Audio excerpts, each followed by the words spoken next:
We are Soldahls! And if you're new to the channel, we're focusing on health, wealth, and happiness. Today we're going to be discussing happiness and the things that make us happy and what we're trying to achieve in that category of our lives. Bank account full of fat stacks of $100 bills. I don't really want it. I just want a hot tub. I I'm know. so simple. God, we both are. I want a hammock. Like, it doesn't take a lot to make me happy. It doesn't really take much for me either. Like, the mansion on the hill, the idea conceptually is super cool to me, but all I can think about is the heating and cooling bill. And Right, if we're going to go that big, we want something that's a larger group that can come in and it'll be like a retreat center. B&B style, Yeah. Like, we'll, yeah, because that's just too much space for two people. Even if we have, 2 kids, 3 kids. If we have 10 kids, I get the mansion on the hill. Sure. That makes logical and logistical sense if you can afford it. But Yeah. we can't. We probably never will. And we're kind of okay with that. Yeah. So, I mean, if success isn't defined as these American ideals, then how do you define success? What are the things that create success to you? When do you know you've made it? When I can comfortably sustain the lifestyle I'm living in and do so indefinitely. Mm-hmm. I don't need a lot. If I can own the property I'm living in outright, and I know that I've got just enough money coming in to pay groceries, gas, and utilities, then I'm set. I'm not too worried about it. Okay. See, when I look at success, I'm not typically defining it through financial terms. And this is just another big difference between Nolan and I, is we look at the world very differently. We have very little in common. But for me, when I really boil it down to, we've got 100 years on this earth. What do I want out of those 100 years? I just want to be happy. And that kind of question made me keep going and question what exactly is it that makes me happy. I actually wrote up a little list here. I like to explore. I like cuddles.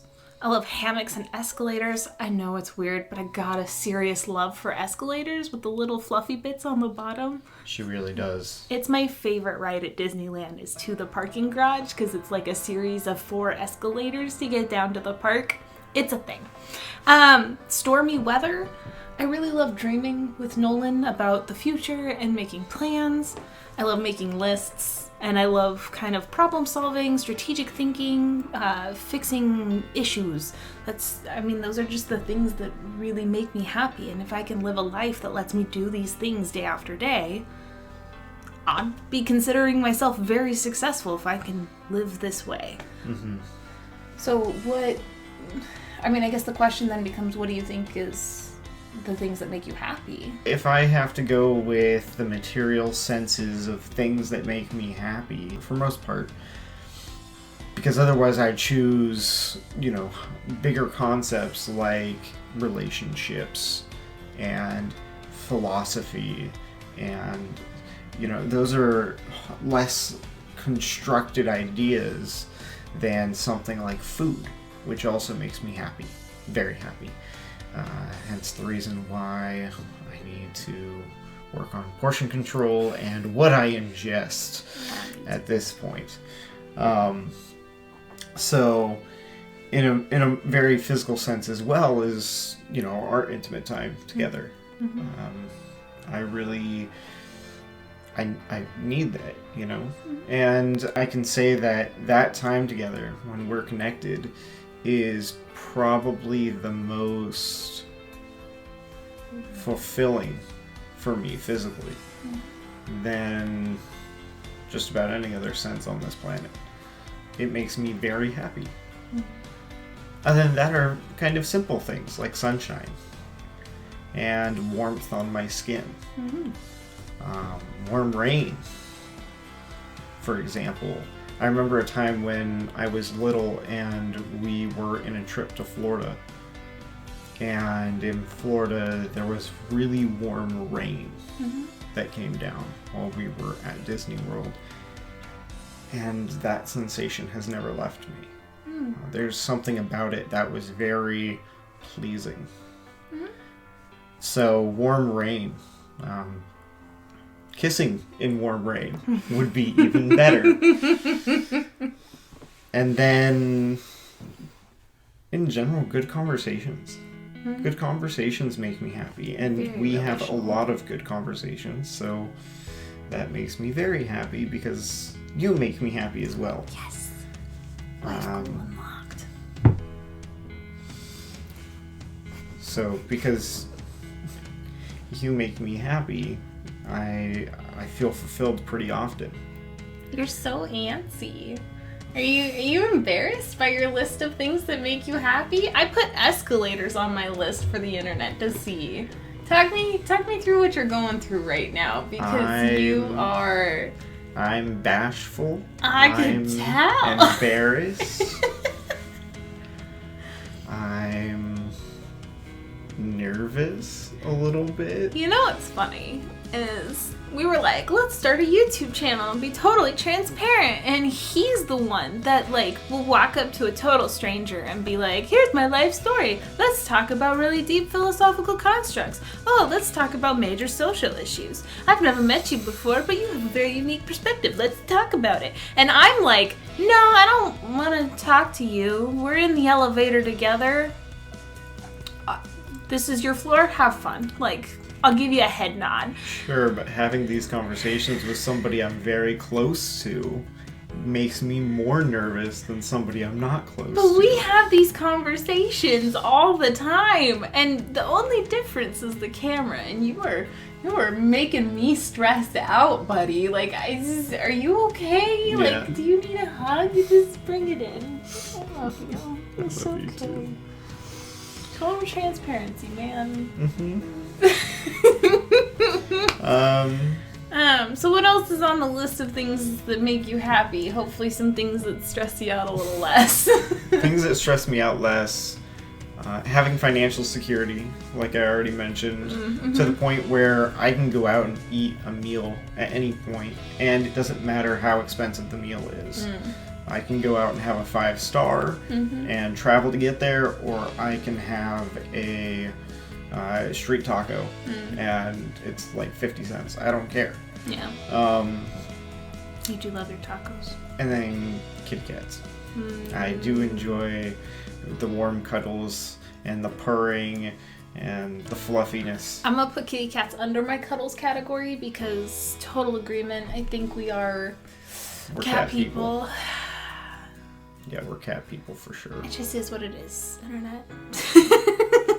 Yeah. Like other people's dogs. I just don't have any desire to have something that needy and that excited for me to come home. That's not where my spirit is. Like, I don't need that in my life. That would feel stifling to me. It would feel constantly overwhelming to me to have something that is always wanting your presence. Yep.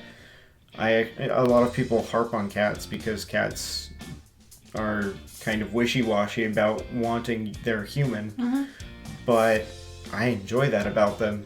Like, oh, you want to hang out with me? Now I feel loved. Yeah. Oh, you want to leave me? Okay, that's cool.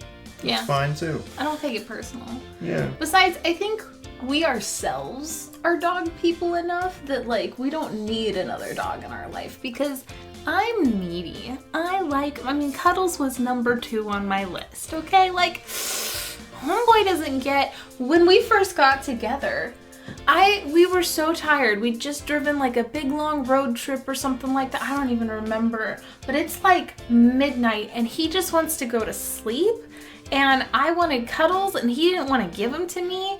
And I got out of bed, grabbed a piece of paper, and in yellow highlighter created what I call the cuddle contract, which is if we are sleeping in the same bed every night, I need a few minutes of cuddles before I can go to sleep. And because he was completely out of it, it's obviously not a enforceable contract, but the concept was there enough that it's worked out in my favor more times than it's not. So like happiness is this fleeting thing in romance novels and in media. Like, it's just this intangible, but if you really boil the things that make you happy down, how can you orchestrate your life to live into those things? And fortunately for us, a lot of our stuff maybe isn't exactly the same, but it coincides enough that we can share this common dream to pursue. So how are we orchestrating our life? What's kind of this next season supposed to look like so that we can pursue this idea of happiness? That's going to be going where we can make sure that our future is set up to have those financially secure investments. To be able to live off of a lifestyle that is simple. Which means currently we're gonna go visit Puerto Rico in a couple of months. Cost of living's way better there. I work remote at the moment. There's lots of remote work online right now because of COVID and everything. So it's created this perfect opportunity of possibility. So we're gonna go visit and make sure we actually like it there. Don't really see how we wouldn't, but I'm open to it. You know, I could be allergic to a specific plant that's only in Puerto Rico, and you don't want to live somewhere where you're allergic to the world, so... We're really going to visit first before we make any decisions.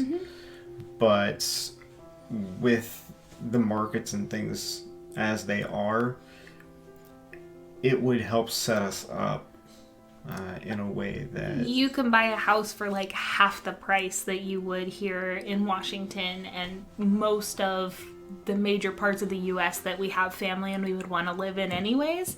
So it just doesn't make sense for us to wait another 5 years, maybe more, trying to save up for a down payment in this market. And I mean, everything we see online is projections that the housing market's going to continue to suck for like a long time. So right.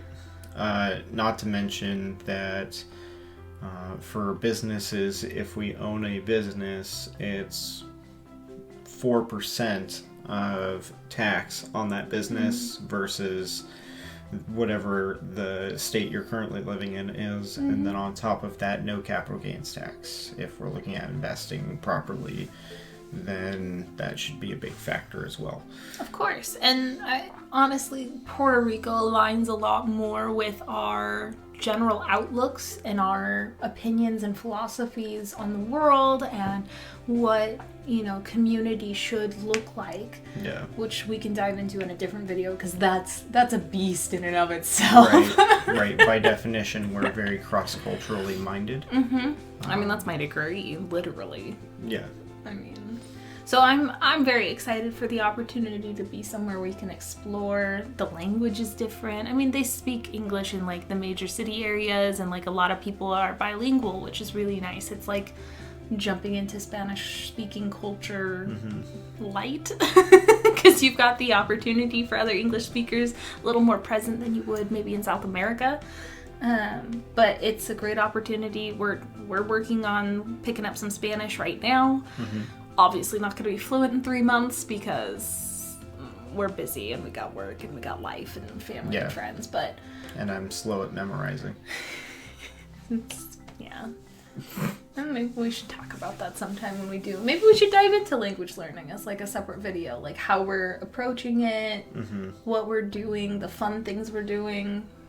Anyways, so that's kind of where we are with happiness, is we are trying to live into the little things that make us happy here in the present, but ultimate goal is to continually pursue this idea of success to me, but just happiness for Nolan, because if we're financially secure, that leads into your sense of success. So we don't necessarily need a big mansion, but it would be nice to have a place that we don't have to share walls. Yeah. I think that's kind of a goal right now is being able to get to a place that we don't have to share a wall. Yeah, it's a weird goal.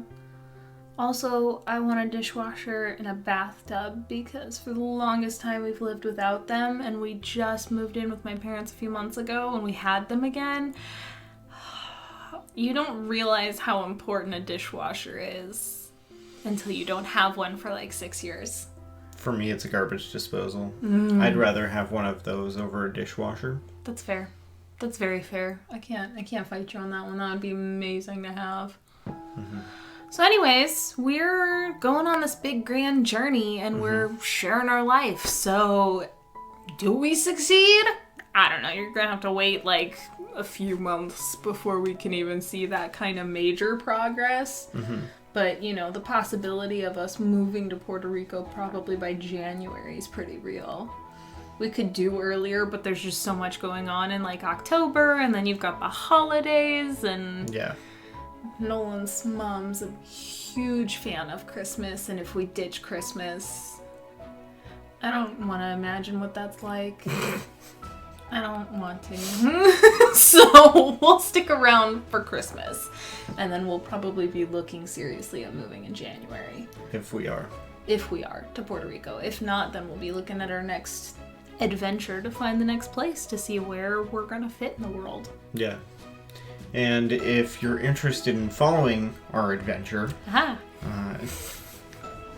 hit the subscribe button.